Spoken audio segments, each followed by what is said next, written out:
We did a press conference yesterday, but this press conference right now is being held. Rick and I formed a company, and we're going to bring Darrell Waltrip back as a driver. So, but no, seriously, today was a great day in the history of NASCAR to, have the inductees into the Hall of Fame, and the 5 that they picked, the voting panel picked, could not have picked a better 5 to represent our sport.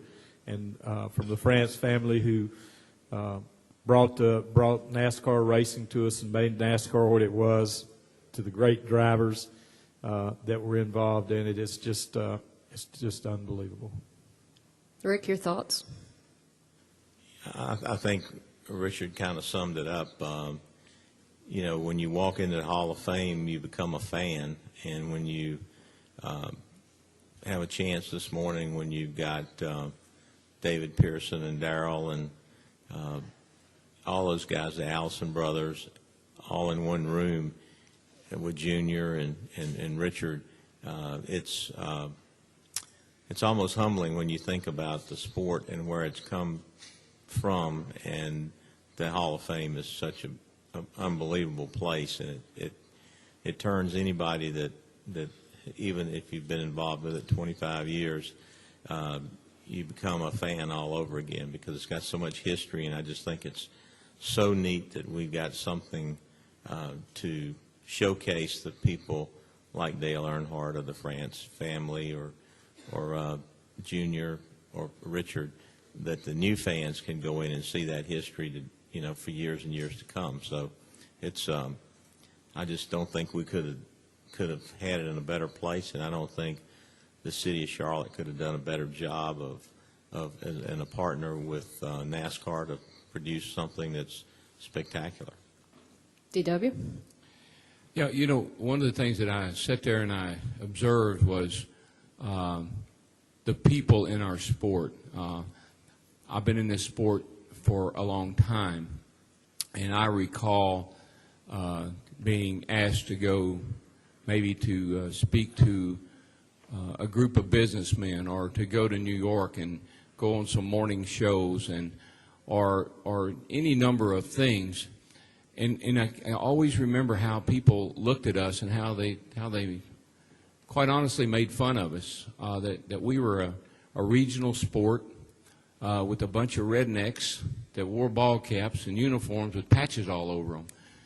And I just think my point is, when I look at what Bill France Sr. and Junior and Brian and Lisa and everybody have done with this sport, to take it from that to where it was then to where it is today. And I saw these men and women, they're common men, Mike said there's common men and women, get up out of their seats, go stand on stage and deliver emotional remarks about something that they love so much, and do it so eloquently and do it so well.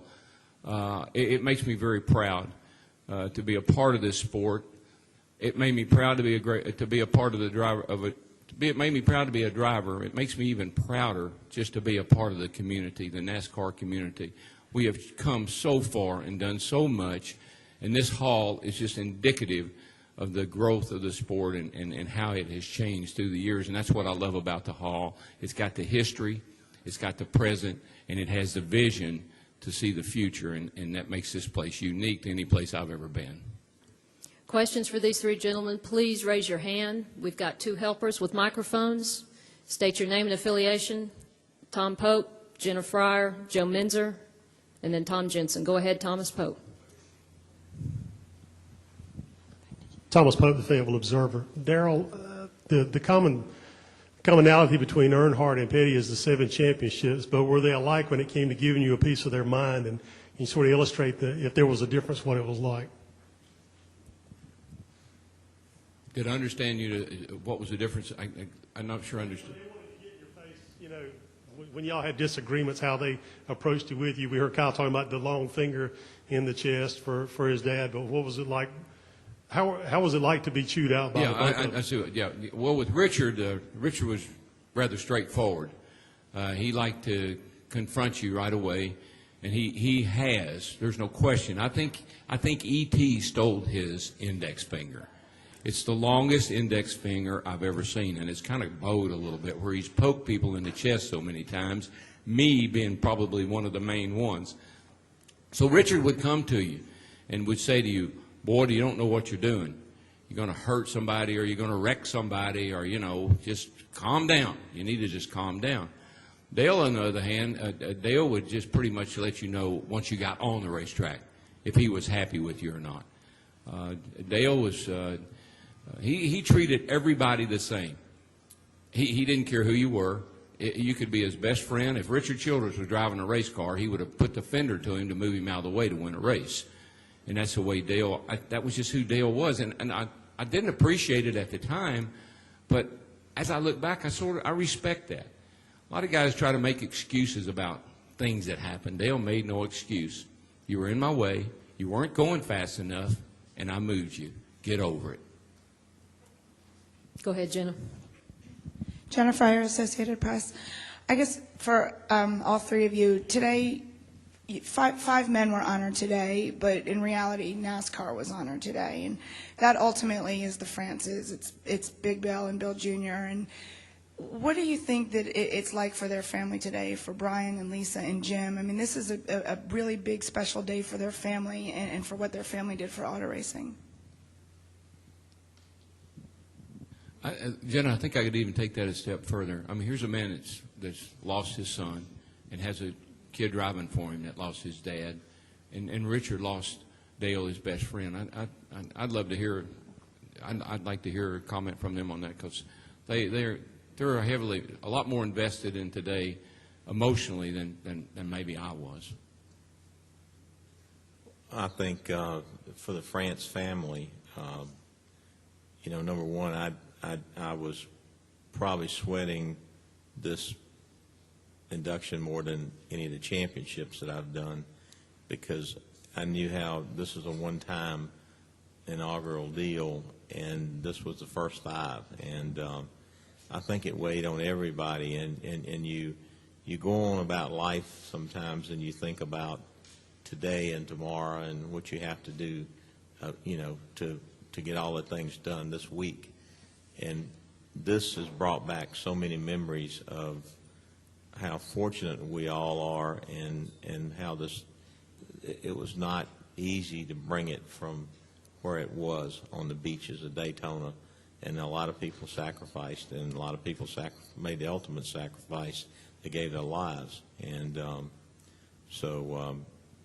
know how I felt when Linda and I went in the little area where they talk about people like Davey Allison had a shot of my son when he won the race. And I can't imagine what Richard Childress went through. I can imagine it from my son and the people I worked with. But and I had the same thing happen to me in boat racing, and I quit. I couldn't go back and do it anymore. And I can't imagine what the emotions Richard has gone through and is going through today. But I think it's just a tribute to this hall is a tribute to everybody. I mean, it leaves nobody out, and I'm just real thankful that they've done it as professionally as they have, and I believe that it's going to stir a lot of emotion from all of the pioneers and the people today to try to even make it better and to help grow it. So this was a celebration to me of a lot of things today. For NASCAR, the history, those people, the fans. I talked to some fans this morning that were from Switzerland, and I knew they weren't from this part of the world because I couldn't understand them, but I asked them where they were from. And so, when you have that kind of interest from around the world, I mean, it's special, and I think today was just a celebration for everybody.